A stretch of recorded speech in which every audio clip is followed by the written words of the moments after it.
Alright, guys, chapter 13 The Hero Enters.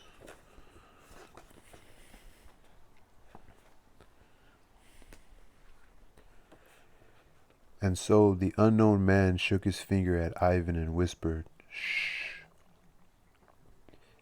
Ivan lowered his legs from the bed and peered. Cautiously looking into the room from the balcony was a clean-shaven, dark-haired man of approximately 38 with a sharp nose, anxious eyes, and a wisp of hair hanging down on his forehead.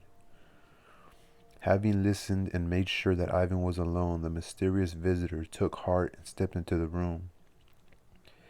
Here Ivan saw that the man was dressed as a patient. He was wearing long underwear, slippers on his bare feet, and a brown dressing gown thrown over his shoulders. The visitor winked at Ivan, hid a bunch of keys in his pocket, inquired in a whisper, "May I sit down?" and receiving an affirmative nod, placed himself in an armchair. "How did you get here?" Ivan asked in a whisper, obeying the dry finger shaking at him. "Aren't the balcony grills locked?" "The grills are locked," the guest agreed. "But Praskovia Fyodrovna, while the dearest friend, is also, alas, quite absent-minded. A month ago I stole a bunch of keys from her and so gained the opportunity of getting out on the common balcony which runs around the entire floor, and so of occasionally calling on a neighbor." "If you can get out onto the balcony you can escape, or is it high up?" Ivan was interested. "No," the guest replied firmly, "I cannot escape from here, not because it's high up, but because I have nowhere to escape to." And he added after a pause, "So here we sit." "Here we sit," Ivan replied, peering into the man's brown and very restless eyes. "Yes." Here the guest suddenly became alarmed. "But you're not violent, I hope, because you know I cannot stand noise, turmoil, force, or other things like that. Especially hateful to me are people's cries, whether cries of rage, suffering, or anything else. Set me at ease. Tell me you're not violent." "Yesterday in a restaurant I socked one type in the mug," the transformed poet courageously confessed. "Your grounds?" the guest asked sternly. "No grounds, I must confess," Ivan answered, embarrassed. "Outrageous," the guest reproached Ivan and added, "And besides, what a way to express yourself. Socked in the mug? It is not known precisely whether a man has a mug or a face, and, after all, it may well be a face. So, using fists, no, you should give that up, and for good." Having thus reprimanded Ivan, the guest inquired, "Your profession?" "Poet," Ivan confessed reluctantly for some reason. The visitor became upset. "Ah, just my luck," he exclaimed, but at once reconsidered, apologized, and asked, "And what is your name?" "Homeless." Oh, the guest said, wincing. "What? You mean you dislike my poetry?" Ivan asked with curiosity. "I dislike it terribly." "And what have you read?" "I've never read any of your poetry," the visitor exclaimed nervously. "Then how can you say that?" "Well, what of it?" the guest replied, "as if I haven't read others, or else maybe there's some miracle. Very well, I'm ready to take it on faith. Is your poetry good? You tell me yourself." "Atrocious," Ivan suddenly spoke boldly and frankly. "Don't write any more?" the visitor asked beseechingly. "I promise and I swear," Ivan said solemnly. The oath was sealed with a handshake, and here soft footsteps and voices were heard in the corridor. "Shh," the guest whispered, and jumping out to the balcony, closed the grill behind him. Praskovia Fyodorovna peeked in, asked Ivan how he was feeling, and whether he wished to sleep in the dark or with a light. Ivan asked her to leave the light on, and Praskovia Fyodrovna withdrew, wishing the patient a good night, and when everything was quiet, the guest came back again. He informed Ivan in a whisper that there was a new arrival in room 119, some fat man with a purple physiognomy, who kept muttering something about currency and the ventilation and swearing that unclean powers were living in their place on Sadovaya. He curses Pushkin up and down and keeps shouting, Kurolesov, encore, encore, the guest said, twitching nervously. Having calmed himself, he sat down, said, "Anyway, God help him," and continued his conversation with Ivan. "So, how did you wind up here?" "On account of Pontius Pilate," Ivan replied, casting a gloom look at the floor. "What?" the guest cried, forgetting all caution, and clapped his hand over his mouth. "A staggering coincidence. Tell me about it. I beg you, I beg you." Feeling trust in the unknown man for some reason, Ivan began, falteringly and timorously at first, then more boldly, to tell about the previous day's story at the Patriarch's ponds. Yes, it was a grateful listener that Ivan Nikolaevich acquired in the person of the mysterious stealer of keys. The guest did not take Ivan for a madman. He showed great interest in what he was being told, and as the story developed, finally became ecstatic. Time and again he interrupted Ivan with exclamations. Well, well, go on, I beg you. Only in the name of all that's holy, don't leave anything out." Ivan left nothing out in any case. It was easy for him to tell it that way, and he gradually reached the moment when Pontius Pilate, in a white mantle with blood-red lining, came out to the balcony. Then the visitor put his hands together prayerfully and whispered, "Oh, how I guessed it all." The listener accompanied the description of Berlioz's terrible death with an enigmatic remark, while his eyes flashed with spite. "I only regret that it wasn't the critic Latunsky or the writer Mstislav Lavrovich instead of this Berlioz," and he cried out frenziedly but soundlessly, "Go on." The cat, handing money to the woman conductor, amused the guest exceedingly, and he choked with quiet laughter, watching as Ivan, excited by the success of his narration, quietly hopped on bent legs, portraying the cat holding the coin up next to his whiskers. "And so," Ivan concluded, growing sad and melancholy after telling about the events at Griboedov's, "I wound up here." The guest sympathetically placed a hand on the poor poet's shoulder and spoke thus: "Unlucky poet, but you yourself, dear heart, are to blame for it all. You wanted to have behaved so casually and even impertinently with him, so you've paid for it, and you must still thank you that you got off comparatively cheaply.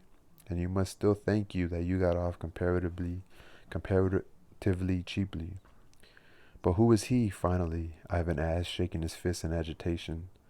The guest peered at Ivan and answered with the question, "You're not going to get upset.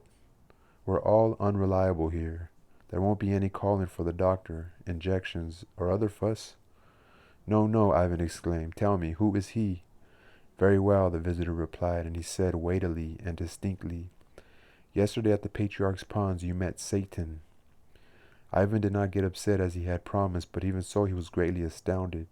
"That can't be. He doesn't exist." "Good heavens, anyone else might say that, but not you. You were apparently one of his first victims. You're sitting, as you yourself understand, in a psychiatric clinic, yet you keep saying he doesn't exist. Really, it's strange." Thrown off, Ivan fell silent. "As soon as you started describing him," the guest went on, "I began to realize who it was that you had the pleasure of talking with yesterday, and really, I'm surprised at Berlioz. Now you, of course, are a virginal person," here the guest apologized again, "but that one, from what I've heard about him, had, after all, read at least something. The very first things this professor said dispelled all my doubts. One can't fail to recognize him, my friend. Though you, again I must apologize, but I'm not mistaken, you are an ignorant man." "Indisputably," the unrecognizable Ivan agreed. "Well, so, even the face, as you described it, the different eyes, the eyebrows. Forgive me, however, perhaps you've never even heard the opera Faust?" Ivan became terribly embarrassed for some reason, and his face aflame. Began mumbling something about some trip to a sanitarium to Yalta, or began mumbling. "Well, so, hardly surprising. But Berlioz, I repeat, astounds me. He's not only a well-read man, but also a very shrewd one, though I must say in his defense that Wolin is, of course, capable of pulling the wool over the eyes of an even shrewder man." "What?" Ivan cried out in his turn. "Hush!" Ivan slapped himself roundly on the forehead with his palm and rasped, I see. He had the letter W on his visiting card. Ay, what a thing." He He lapsed into a bewildered silence for some time, peering at the moon floating outside the grill, and then spoke. So that means he might actually have been at Pontius Pilate's. He was already born then? And they call me a madman, Ivan added indignantly, pointing to the door. A bitter wrinkle appeared on the guest's lips. Let's look the truth in the eye, and the guest turned his face towards the nocturnal luminary racing through a cloud. You and I are both madmen. There's no denying that. You see, he shocked you, and you came unhinged, since you evidently had the ground prepared for it. But what you described undoubtedly took place in reality, but it's so extraordinary that even Stravinsky, a psychiatrist of genius, did not, of course, believe you. Did he examine you? Ivan nodded. Your interlocutor was at Pilate's and had breakfast with Kant, and now he's visiting Moscow. But he'll be up to devil knows what here. Oughtn't we to catch him somehow? The former, not yet definitively quashed Ivan still raised his head, though without much confidence in the new Ivan. You've already tried, and that will do for you, the guest replied ironically. I don't advise others to try either, and as for being up to something, rest assured he will be. But how annoying that it was you who met him and not I, though it's all burned up and the coals have gone to ashes. Still, I swear, for that meeting I'd give Praskovia Fyodrovna's bunch of keys, for I have nothing else to give. I'm destitute. But what do you need him for? The guest paused ruefully and twitched, but finally spoke. You see, it's such a strange story. I'm sitting here for the same reason you are, namely, on account of Pontius Pilate. Here the guest looked around fearfully and said, The thing is that a year ago I wrote a novel about Pilate. You're a writer? The poet asked with interest. The guest's face darkened and he threatened Ivan with his fist and said, I am a master. He grew stern and took from the pocket of his dressing gown a completely greasy black cap with the letter M embroidered on it in yellow silk. He put this cap on and showed himself to Ivan both in profile and full face to prove that he was a master. She sewed it for me with her own hands, he added mysteriously. And what is your name? I no longer have a name, the strange guest answered with gloomy disdain. I renounced it, as I generally did everything in life. Let's forget it. Then at least tell me about the novel, Ivan asked delicately. If you please, sir, my life, it must be said, has taken a not very ordinary course, the guest began.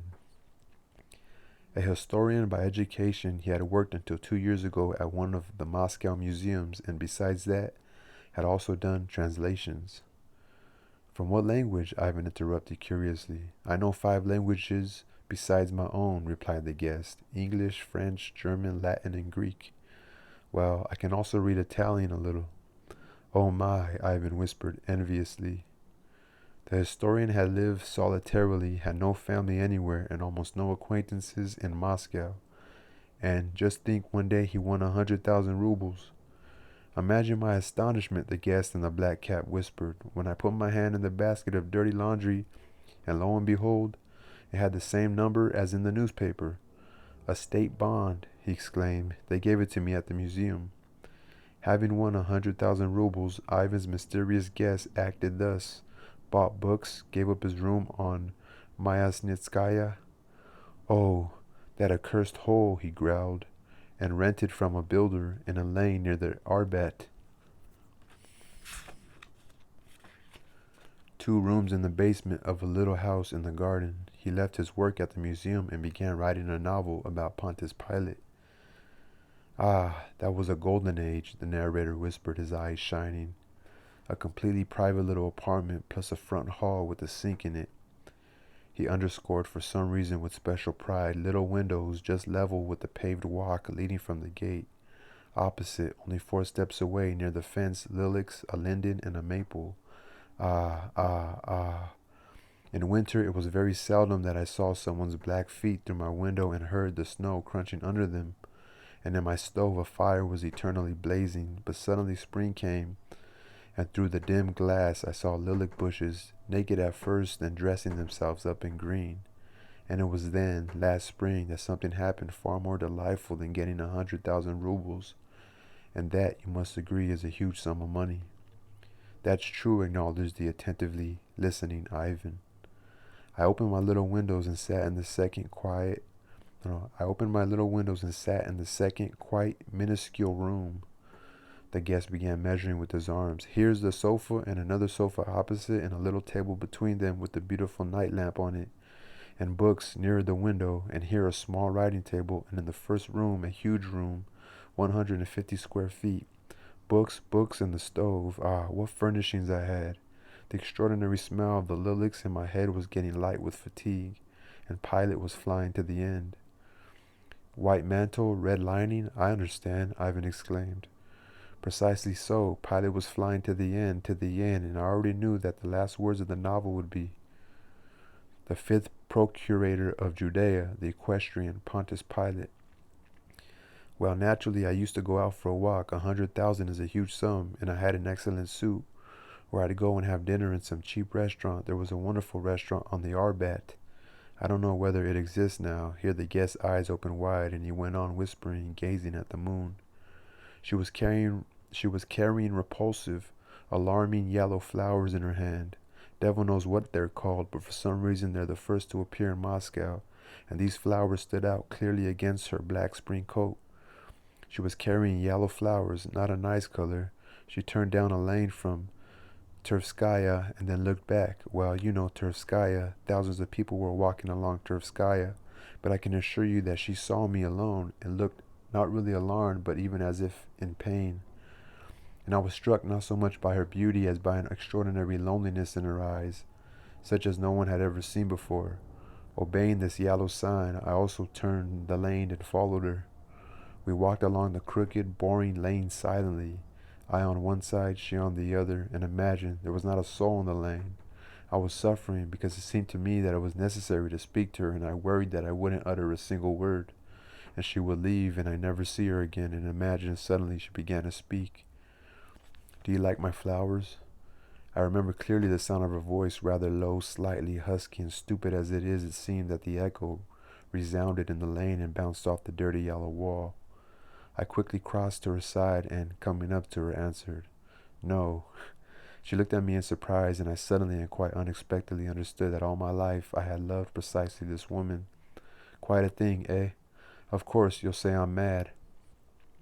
I won't say anything, Ivan exclaimed and added, I beg you, go on, and the guest continued. Yes, she looked at me in surprise, and then having looked, asked thus, You generally don't like flowers? It seemed to me there was hostility in her voice. I was walking beside her, trying to keep in step, and to my surprise, did not feel the least constraint. No, I like flowers, but not this kind, I said. Which then? I like roses.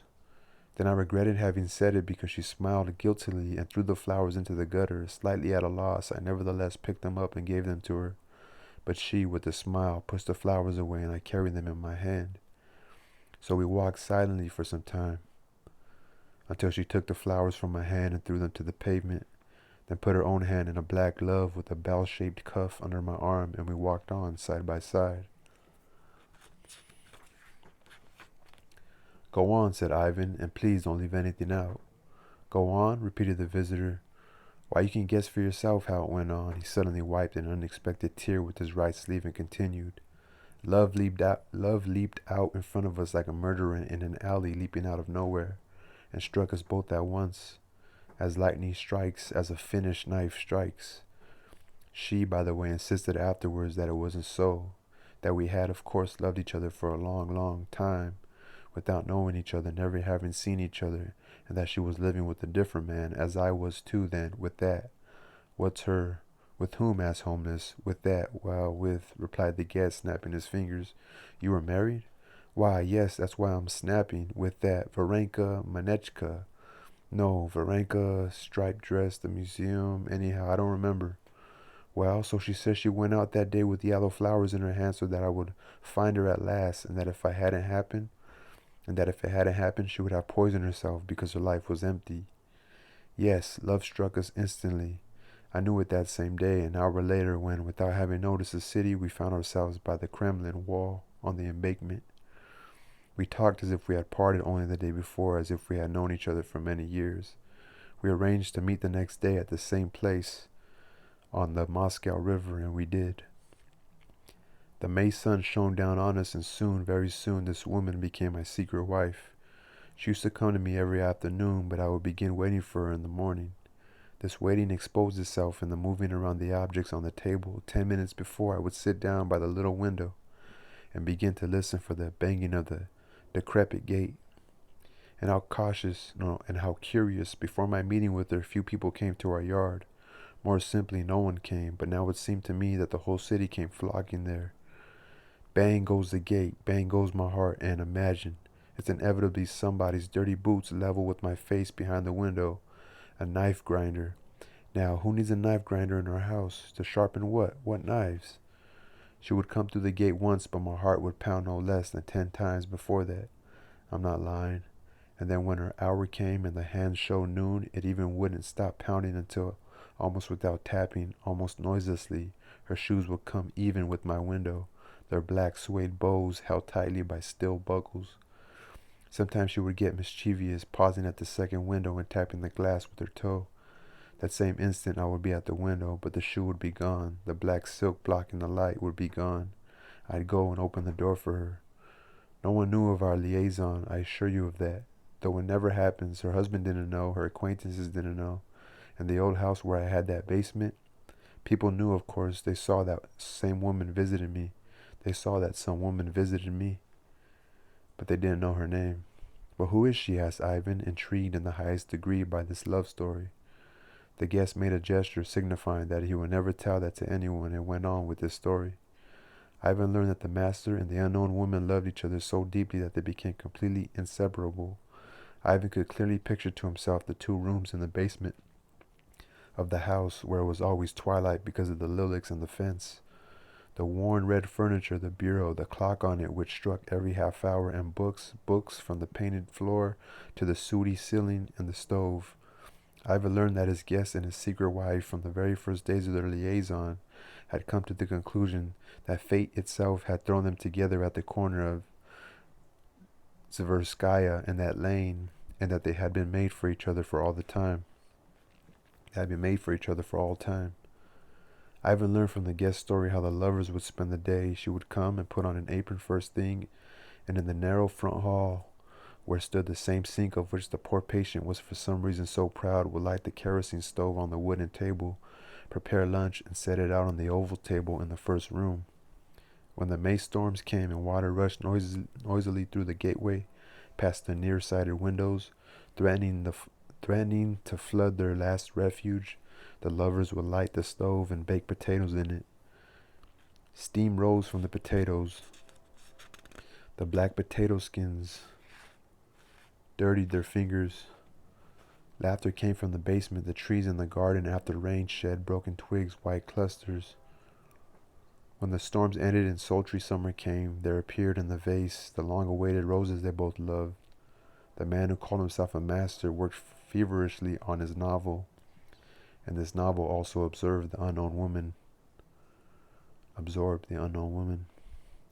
Really, there were times when I'd begin to be jealous of it on account of her. The night visitor, come from the moonlit balcony, whispered to Ivan. Her slender fingers with sharply filed nails buried in her hair. She endlessly reread what he had written, and after rereading it would sit sewing that very same cap. Sometimes she crouched down by the lower shelves or stood by the upper ones and wiped the hundreds of dusty spines with the cloth. She foretold fame, she urged him on, and it was then that she began to call him a master. She waited impatiently for the already promised last words about the 5th procurator of Judea, repeated aloud in a sing-song voice certain phrases she liked, and said that her life was in this novel. It was finished in the month of August, was given to some unknown typist, and she typed it in 5 copies. And finally the hour came when he had to leave his secret refuge and go out into life. And I went out into life holding it in my hands, and then my life ended.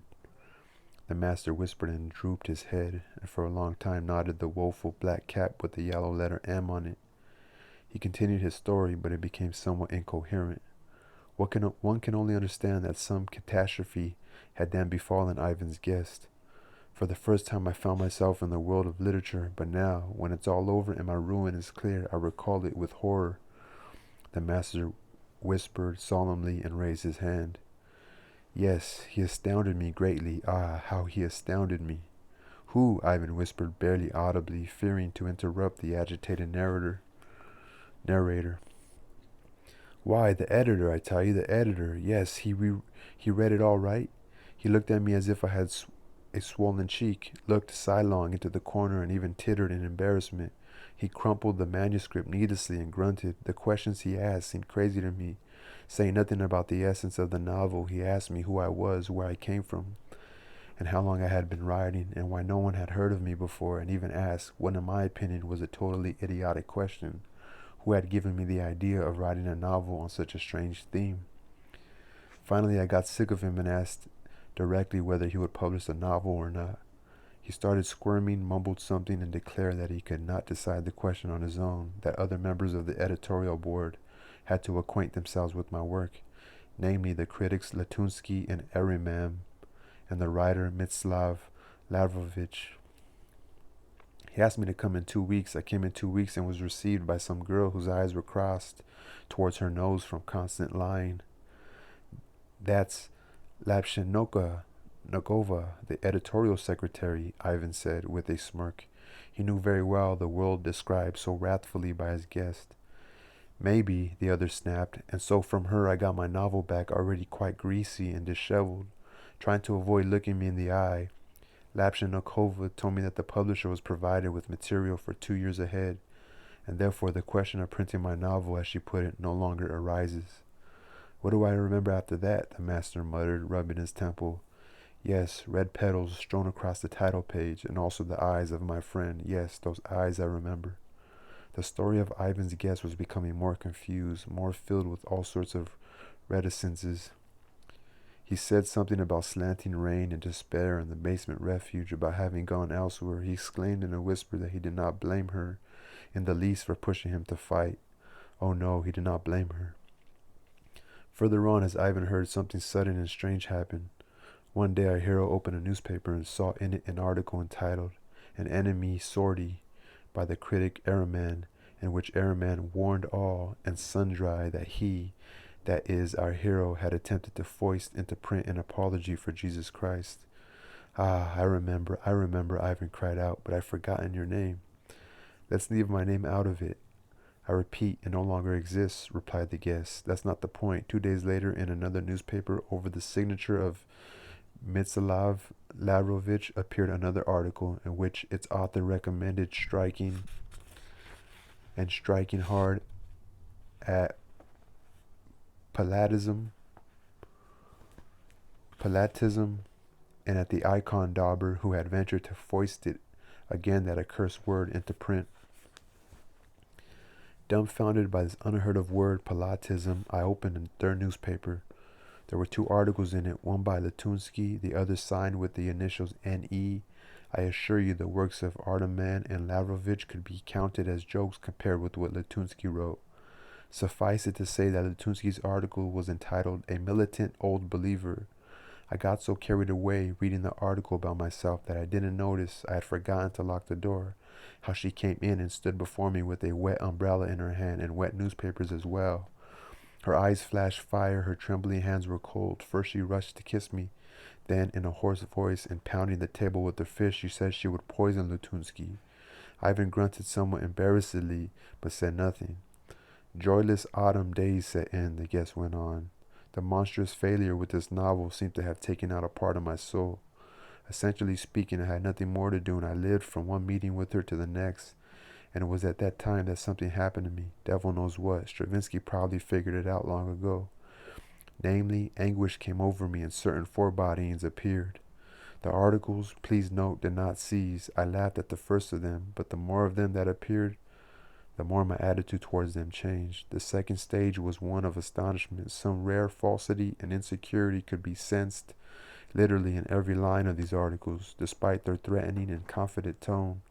I had the feeling, and I couldn't get rid of it, that the authors of these articles were not saying what they wanted to say, and that their rage sprang precisely from that. And then imagine, a third stage came of fear. No, not fear of these articles, you understand, but fear of other things totally unrelated to them or to the novel. Thus, for instance, I began to be afraid of the dark. In short, the stage of mental illness came in.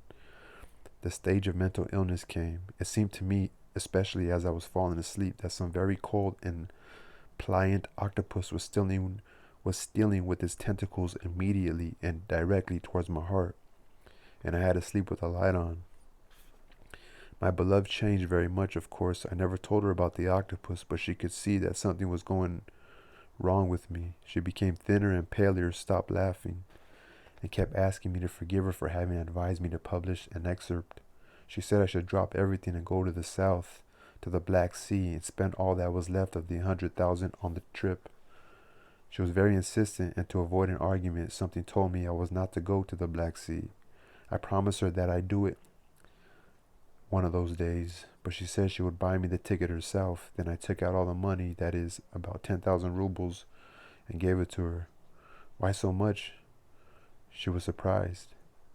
I said something or other about being afraid of thieves and asked her to keep the money until my departure. She took it, put it in her purse, began kissing me and saying that it would be easier for her to die than to leave me alone in such a state, but that she was expected, that she must bow to necessity, that she would come the next day. She begged me not to be afraid of anything. This was at dusk in mid-October, and she left. I lay down on the sofa and fell asleep without turning on the light. I was awakened by the feeling that the octopus was there. Groping in the dark, I barely managed to turn on the light. My pocket watch showed 2 o'clock in the morning. I was falling ill when I went to bed, and I woke up sick. It suddenly seemed to me that the autumn darkness would push through the glass and pour into the room, and I would drown in it as in ink. I got up a man, no longer in control of himself. I cried out. The thought came to me of running to someone, even if it was my landlord upstairs. I struggled with myself like a madman. I had strength enough to get to the stove and start a fire in it. When the wood began to crackle and the stove door rattled, I seemed to feel slightly better. I dashed to the front room, turned on the light there, found a bottle of white wine, uncorked it, and began drinking from the bottle. This blunted the fear somewhat, at least enough to keep me from running to the landlord, and I went back to the stove. I opened the little door so that the heat began to burn my face and hands, and whispered, "Guess that trouble has befallen me. Come, come, come." But no one came. The fire roared in the stove, rain lashed at the windows, and the final thing happened. I took the heavy manuscript of the novel and the draft notebooks from the desk drawer and started burning them. This was terribly hard to do because written on paper burns reluctantly. Breaking my fingernails, I tore up the notebooks, stuck them vertically between the logs, and ruffled the pages with the poker. At times the ashes got the best of me, choking the flames, but I struggled with them, and the novel, though stubbornly resisting, was nevertheless perishing. Familiar words flashed before me. The yellow climbed steadily up the pages, but the words still showed through it. They would vanish only when the paper turned black, and I finished them off with the poker. Just then someone began scratching quietly at the window. My heart leaped, and having stuffed the last notebook into the fire, I rushed to open the door. Brick steps led up from the basement to the door on the yard. Stumbling, I ran up to it and asked quietly, "Who's there?" And her voice answered, "It's me." I don't remember how I managed with the chain and hook. As soon as she stepped inside, she clung to me, trembling, all wet, her cheeks wet, and her hair uncurled. I could only utter the word, You? And my voice broke, and we ran downstairs. She freed herself of her overcoat in the front hall, and we quickly went into the first room. With a soft cry, she pulled out of the stove with her bare hands and threw on the floor the last of what was there. A sheaf that had caught fire from below. Smoke filled the room at once. I stamped out the fire with my feet, and she collapsed on the sofa and wept irrepressibly and convulsively. When she calmed down, I said, I came to hate this novel, and I'm afraid. I'm ill, frightened." She stood up and said, "God, how sick you are. Why is it? Why? But I'll save you. What is all this?" I saw her eyes swollen with smoke, and weeping, felt her cold hands stroke my forehead. I'll cure you, she was murmuring, clutching my shoulders. "You'll restore it. Why didn't I keep a copy?"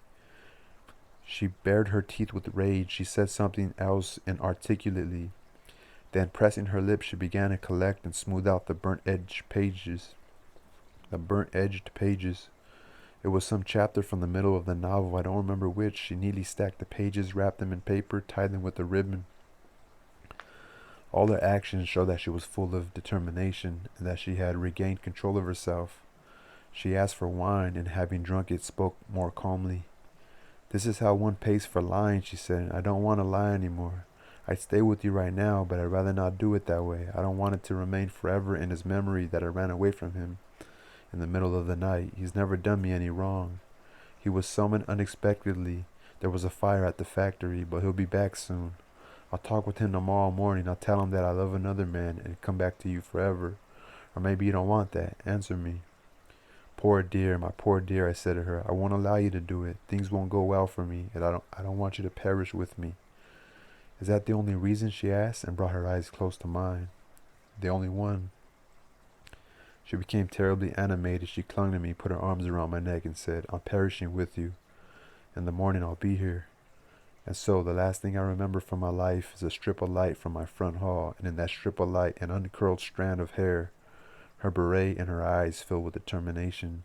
I also remember the black silhouette in the outside doorway and the white package. "I'd see you home, but it's beyond my strength to come back alone, I'm afraid." "Don't be afraid. Bear with it for a few hours. Tomorrow morning I'll be here." Those were her last words in my life. Shh. The patient suddenly interrupted himself and raised a finger. "It's a restless moonlit night tonight." He disappeared onto the balcony. I even heard the little wheels roll down the corridor. Someone sobbed or cried out weakly. When everything grew still, the guest came back and announced that room 120 had received an occupant. Someone had been brought, and he kept asking to be given back his head. The two interlocutors fell anxiously silent, but having calmed down, they returned to the interrupted story. The guest was just opening his mouth, but the night was indeed a restless one. There were still voices in the corridor, and the guest began to speak into Ivan's ear so softly that what he told him was known only to the poet apart from the first phrase. A quarter of an hour after she left me, there came a knock at my window. What the patient whispered into Ivan's ear evidently agitated him very much. Spasms repeatedly passed over his face. Fear and rage swam and flitted in his eyes. The narrator pointed his hand somewhere in the direction of the moon, which had long since left the balcony. Only when all sounds from outside ceased to reach them did the guest move away from Ivan and begin to speak more loudly. Yes, and so in mid-January at night, in the same coat but with buttons torn off, I was huddled with cold in my little yard. Behind me were snowdrifts that hid the lilac bushes, and before me and below, my little windows, dimly lit, covered with shades. I bent down to the first of them and listened. A gramophone was playing in my rooms. That was all I heard, but I could not see anything. I stood there a while, then went out the gate to the lane. A blizzard was frolicking in it. A dog dashing under my feet frightened me, and I ran away from it to the other side. The cold and the fear that had become my constant companion were driving me to frenzy. I had nowhere to go, and the simplest thing, of course, would have been to throw myself under a tramcar on the street where my lane came out. From far off, I could see those light-filled, ice-covered boxes and hear their loathsome screeching in the frost. My dear neighbor, the whole thing was that fear possessed every cell in my body. And just as I was afraid of the dog, so I was afraid of the tramcar. Yes, there was no illness in this place worse than mine, I assure you. But you could have let her know, said Ivan, sympathizing with the poor patient. Besides, she has your money. She did keep it, of course. You needn't doubt that. Of course she kept it, but you evidently don't understand me. Or rather, I lost the ability I once had for describing things. However, I'm not very sorry about that, since I no longer have any use for it. Before her, the guest reverently looked out at the darkness of the night. Before her, there will lie a letter from a madhouse. How can one send letters from such an address? A mental patient? You're joking, my friend. Make her unhappy? No, I'm not capable of that. Ivan was unable to object to this, but the silent Ivan sympathized with the guest. He commiserated with him, and the other, from the pain of his memories, nodded his head in the black cap and spoke thus. Poor woman. However, I have hopes that she has forgotten me. But you may recover, Ivan said timidly. I am incurable, the guest replied calmly. When Stravinsky says he will bring me back to life, I don't believe him. He is humane and simply wants to comfort me. I don't deny, however, that I'm much better now. Yes, so where did I leave off? Frost? Those flying trams? I knew that this clinic had been opened and set out for it on foot across the entire city. Madness. Outside the city I probably would have frozen to death, but chance saved me. A truck had broken down. I came up to the driver. It was some 3 miles beyond the city limits, and to my surprise he took pity on me. The truck was coming here and he took me along. I got away with having my left toes frostbitten, but they cured that, and now this is the 4th month that I've been here. And I find it not at all bad here. I find it not at all bad here. One mustn't make grandiose plans, dear neighbor, really. I, for instance, wanted to go all around the globe. Well, so it turns out that I'm not going to do it. I see only an insignificant piece of that globe. I suppose it's not the very best there is on it, but I repeat, it's not so bad. Summer is coming. The ivy will twine up onto the balcony. So Praskovia Fyodrovna promises. The keys have broadened my possibilities. There'll be moon at night. There'll be the moon at night. Ah, it's gone, turning cool. It's falling past midnight. Time to go. Tell me, what happened afterwards with Yeshua and Pilate? Ivan asked. I beg you, I want to know. Ah, no, the guest replied with a painful twitch. I cannot recall my novel without trembling, and your acquaintance from the Patriarch's Ponds would do it better than I. Thank you for the conversation. Goodbye. And before Ivan could collect his senses, the grill closed with a quiet clang, and the guest vanished.